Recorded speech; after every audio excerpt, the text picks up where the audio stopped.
Good evening, friends. This is your host to welcome you through the creaking door into the inner sanctum for another gamble of ghoulish goings-on. Come in. We're celebrating an anniversary here tonight. Our pet vampires, Oscar and Bertha, have been dead just 100 years. They're such a devoted couple. With them, it was love at first sight. In all their years of unholy wedlock, they've argued only once, over the training of their backward son, Abner. Oscar blames the little vampire's shyness on Bertha. She kept insisting that Abner was much too young to be taught the facts of death. Say, you should see the new home that Oscar just dug for his family. Complete with hot and cold running victims.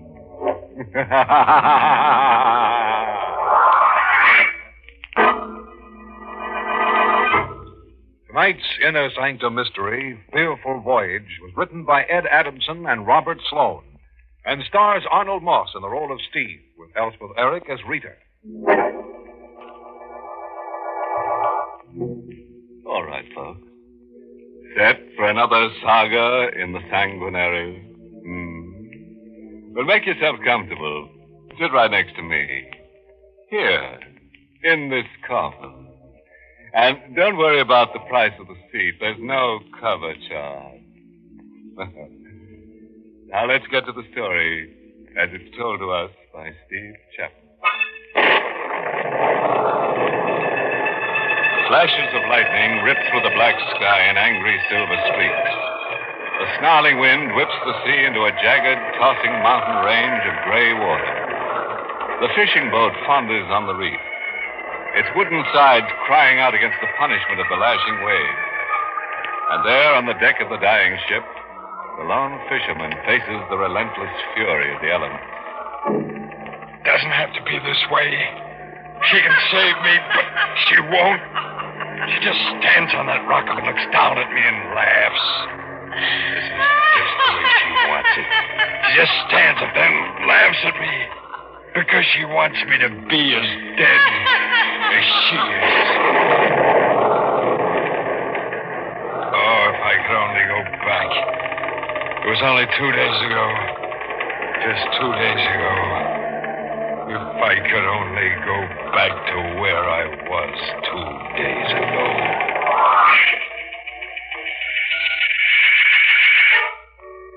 The tuna were running, and we were getting the boat ready to go out for the catch.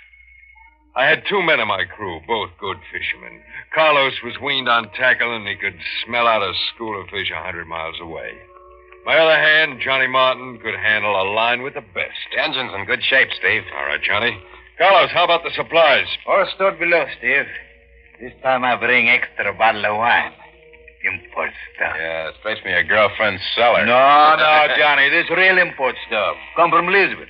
Cost me $8 this much fine wine. I'll show you later. Okay, Carlos, okay. Hey, look. Why don't you two go over to the cove for a drink? We won't be getting underway for an hour. Hour? But Steve, we are ready now. Rita's coming down. Oh. We're going up the coast to Goldwater before we head out to the banks. Steve, we'll lose 6 or 7 hours. Oh, we'll make it up, Johnny. I'm dropping Rita off at Goldwater. She's going to stay with her sister while we're out. Oh, Steve, you not do that. What are you talking about? A woman on board. It is bad luck. Yeah, but Rita's my wife. Make no difference. It's bad thing, Steve, to bring a woman on fishing boat. This I know. It bring much bad luck. Listen to him, will you, Johnny? Yeah, it's an old fishing superstition. Please, Steve, you hear what I say. Please. It's truth. Sure. Like breaking a mirror. 7 years Oh, you bad make luck. fun, but it is truth, I say. Come on, Carlos, forget it. Let's get that drink now, huh? No drink, Johnny, yet. Steve. Yeah? You bring wife on boat? Sure I will. You don't think I fall for that hokum, do you? You bring wife? Then Carlos does not go. Now, wait a minute. Carlos does not go. Will be bad trip. He does not go if you bring woman on this boat. Carlos wasn't kidding. Carlos was too good a hand to lose. I quieted him down, and he and Johnny went over to the cove. I was down in the cabin when Rita came on board. Hello, Steve. She stood in the doorway holding a suitcase. Every time I looked at Rita, was like I was seeing her for the first time. She was always new and more beautiful than ever. Young, alive. That's why I tried so hard to hold on to her. What are you looking at? You? Just you, Rita. Something wrong with me? Wrong? You're about perfect. Well, aren't you going to take my bag? Rita, Yeah? you can't come on the boat to Goldwater. Why not? Carlos. Carlos, what's he got to do with it? He won't sail with me if you come aboard. He says it's bad luck to have a woman aboard. Now, I know it sounds foolish. Okay, that's the way it is. But Rita, it isn't that I don't want you. All right, I said it's okay. Rita, What? you go to your sister in Goldwater like you promised? Sure. You promise? Oh, will you stop it? Will you let me alone with that promising business? Well, Rita, it's only because I love you so Yeah. much. I just want to get you out of this town while I'm away. I know you're young. I know it's no fun waiting weeks while I'm away. I don't blame you for going to those dances. You don't blame me. That's nice of you. Real nice. What do you expect me to do? Sit home and knit? But it's just that I don't want you to meet someone else who might Look, wait. Eve. About time I told you something. I did meet someone. I know, Rita. Huh?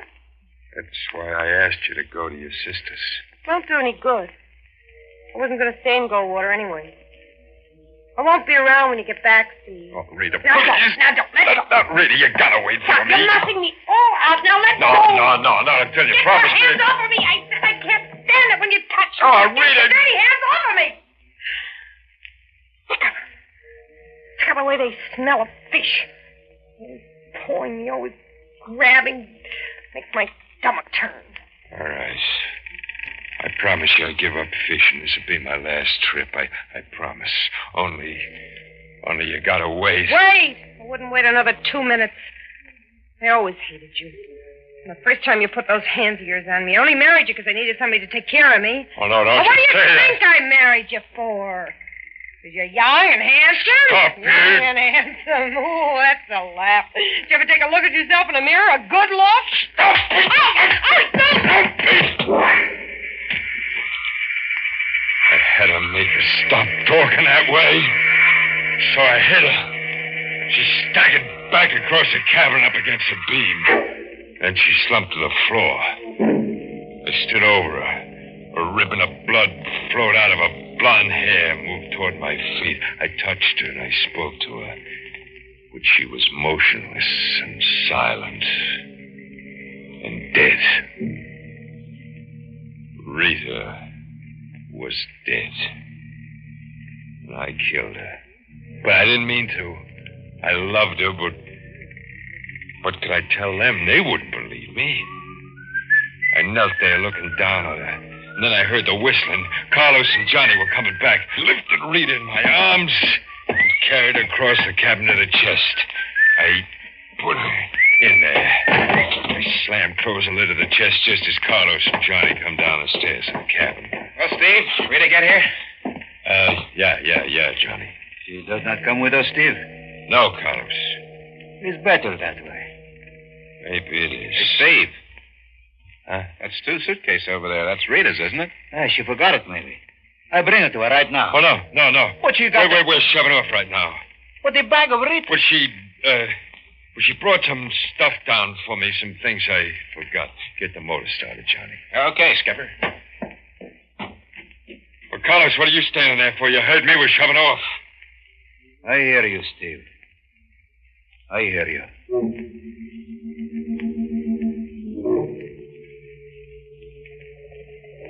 I didn't leave my cabin. I didn't sleep. I just sat there for hours, my eyes fixed on her chest. I wanted to open it and look at her again, but I couldn't. I just sat there. We were only out 10 hours when things began to happen. The radio's shot, Steve. Well, fix it, Johnny. I can't. The power supply's burned out. It's a funny thing about that. I just put a new condenser in day before yesterday, a brand new one. It's funny. For no reason, it should burn out. I was never a superstitious man, but peculiar things like that. And that was only the first. What do you want, Carlos? Let me empty. Steve, this compass. Johnny said I should show it to you. Why? Well, look at it.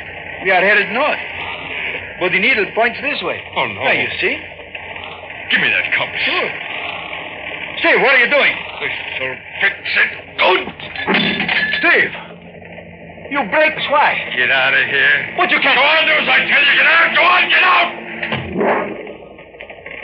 I never was a superstitious man, but peculiar things like that. Carlos was right. But there was something Carlos didn't know. A woman can curse a ship even after she's dead. Rita's body was in that chest. And that's just where that compass needle pointed. Right straight to Rita.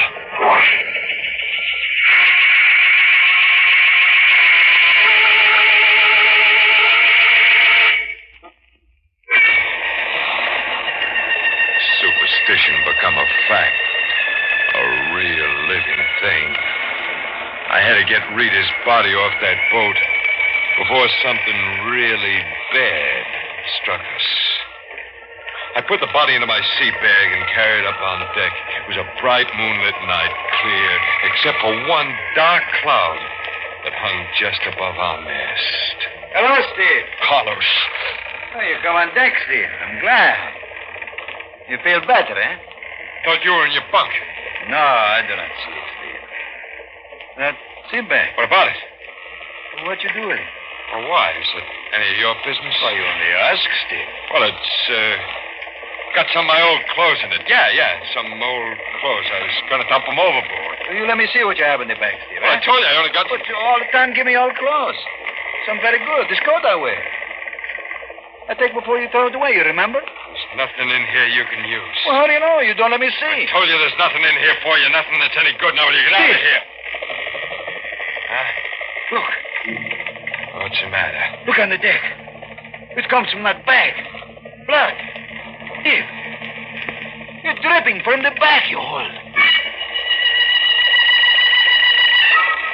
I made some kind of an excuse.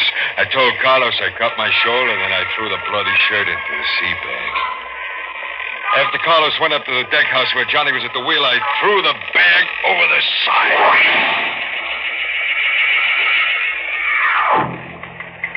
I went below to my cabin. I almost felt good again. All my worries, all my fears went over the side with that bag. Now the curse was lifted. Now everything would be all right. I thought, but it didn't turn out that way. I heard the ship's motor die out. Boat came to a stop. I hurried across the cabin, opened the door, went upstairs to the deck. Steve. The motor stopped. Yeah. Well, what happened? I cut it off. You cut? Well, why? There's someone in the water. What? Off the port side. Carlos is going out in the lifeboat to get her. Her? Yes, Steve, it's a woman. Well, get Carlos. Call him back. But Steve- do what I tell you. Get him back. And you start that motor. Steve, you can't do a thing like that. I said we're getting out of here. That isn't right. You can't let that woman drown. We can't let her die. She is dead. She's dead, No, Johnny. Steve, she isn't. Come on over to the side. You can see her swimming out there in the water. Ah, it's only the moonlight. It's just the way things look in the moonlight. Plays tricks on your eyes, Johnny. Steve, I saw her. She's alive. It was Rita. I knew it was Rita out there. I knew she was dead. Johnny left me and crossed to the port side of the boat. I looked up. The same black cloud was over the mast, and then I heard it. I wanted to believe it was the wind, just the wind, but it wasn't. I knew it was Rita. It was her voice. I clapped my hands to my ears to shut out the terrible sound, but it struck through my fingers like a knife and jabbed into my brain. And then I blacked out.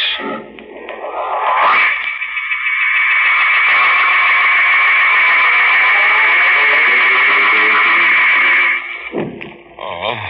Here, Steve. You drink this one. Carlos. You fall downstairs. You get sick, eh, Steve? Yeah, Carlos. I get sick, I guess. We have woman. Huh? She's here. Woman? Oh, yeah. Now, I remember. Carlos. You brought her on board? Yeah. You know what that means, Carlos. You told me yourself it's bad I luck. know, but this we cannot tell. We cannot let the woman drown in the sea. Yeah, but she couldn't drown. She was dead already. I tell you, she was dead. I know her. You... Do I look dead to you? Carlos. Well, do I?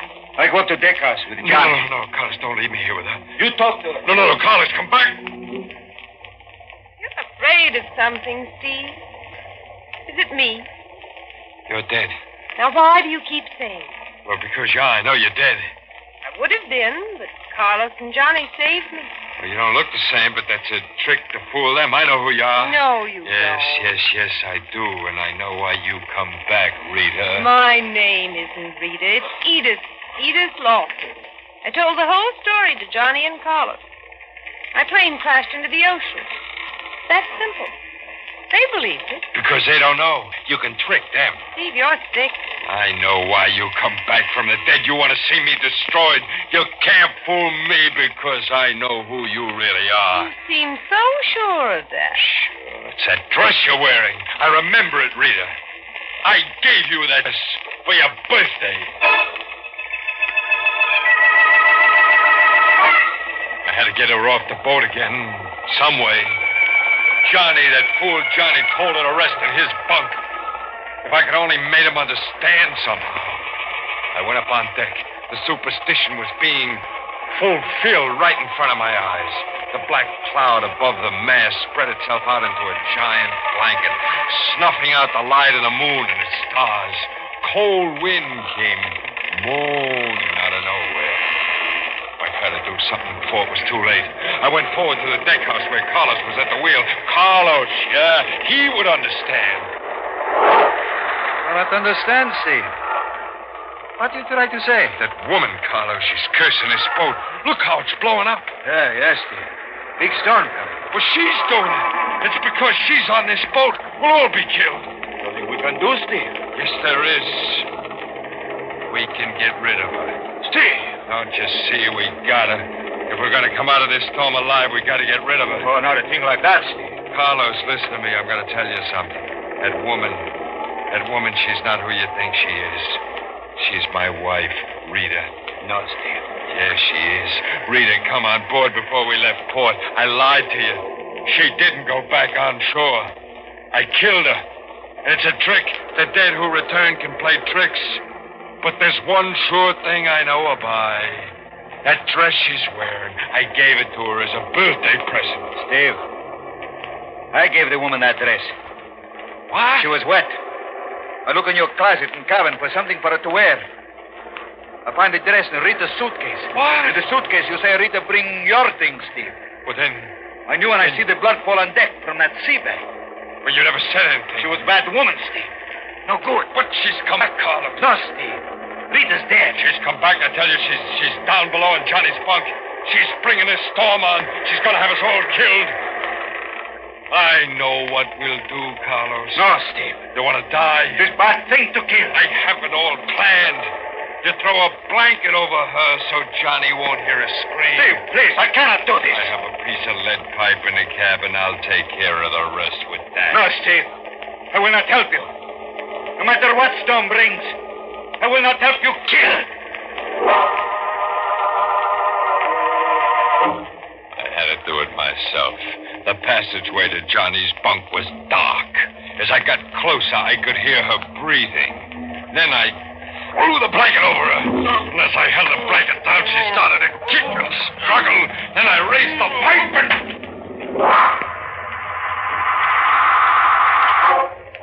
I picked up the lifeless body in the blanket and carried it up to the deck and over to the rail.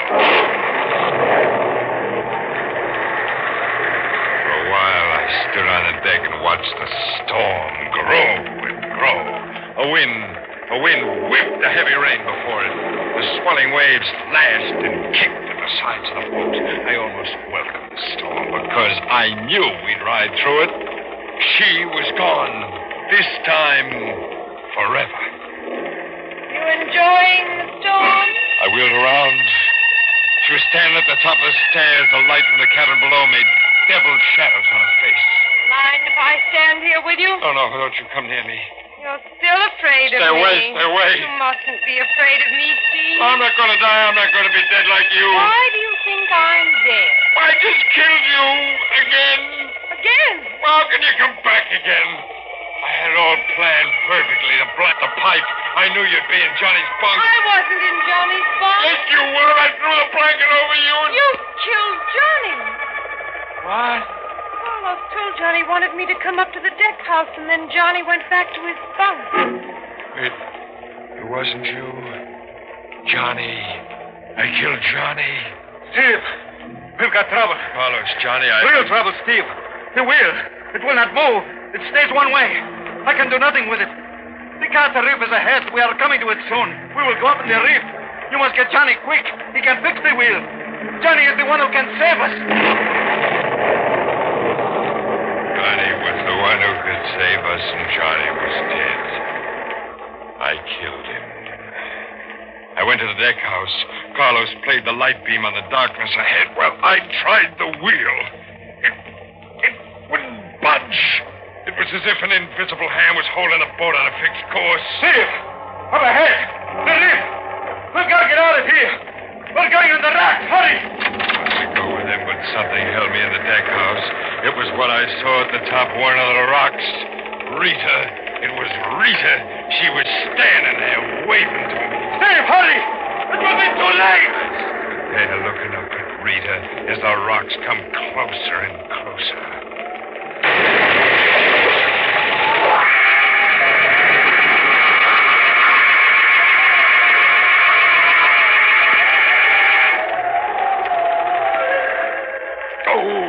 Steve, you hurt bad. Yeah, pretty bad, Carlos. Gotta get me out of here. I tried, Steve. I cannot move the beam. The boat's going under. You can't let me die like this. I'm sorry, Steve. I can do nothing. The woman, Edith Lawson, I must save her. She's hurt, too. I must get to her in the lifeboat. Carlos, don't leave me. Goodbye, Steve. Goodbye. Carlos, please come back and help me.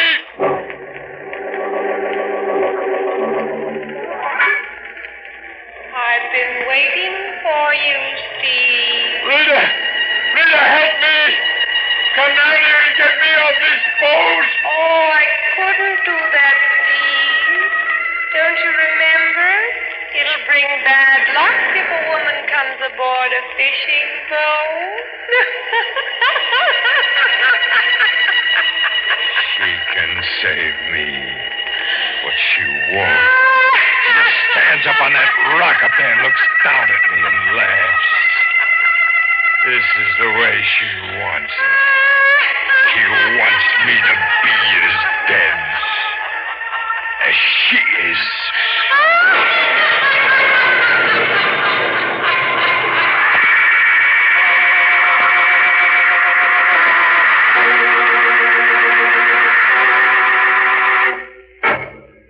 Well, that about packs in Steve Chapman, like a salted mackerel. Now you see what can happen when you let your wife go into a dive. Say, here's something for all you folks with troublesome spouses. Watered down theme song composed by the three ancient mariners. Hook, line, and sinker. Now, let's see. How's it go? Oh, yeah. Pack up your wives in your old sea bag and drown, drown, drown.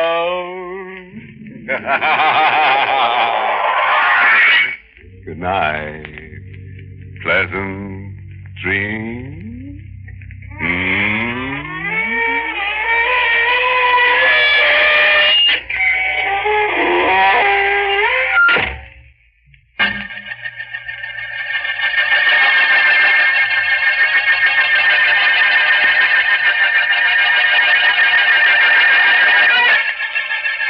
Inner Sanctum was heard in the United States over CBS, the Columbia Broadcasting System.